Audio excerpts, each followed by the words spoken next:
দর্শক, অন্তর্বর্তীকালীন সরকারের অর্থ উপদেষ্টা সালেহউদ্দিন আহমেদ এই অর্থ উপদেষ্টাকে দয়া করে অর্থ উপদেষ্টার চেয়ারে বসানো হয়েছে। দয়া উড্ডু করে অর্থাৎ বাতিল করে সেই চেয়ার থেকে নামিয়েও দিবে। আবার ওনাকে অর্থাৎ উপদেষ্টাকে বেশি লাফালাফি না করার কথাও বলেছেন। কে বলেছেন? এবি পার্টির নেতা ব্যারিস্টার ফুয়াদ। উনি বলেছেন যে এই যে কারণে যতগুলো শহীদের কারণে বাংলাদেশ যে উদ্দেশ্যে আজকের এই পরিস্থিতিতে এসে পৌঁছেছে, সেই পরিস্থিতি ভেস্তে যেতে বসেছে।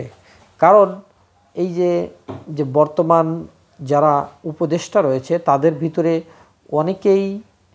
অনেকেই আর কি আওয়ামী লীগের দোসর হিসেবে কাজ করছে বলে তিনি অভিযোগ করেছেন এবং সেই অভিযোগের ভিত্তিতে তিনি আরও বেশ কিছু কথা বলেছেন সমাবেশ থেকে।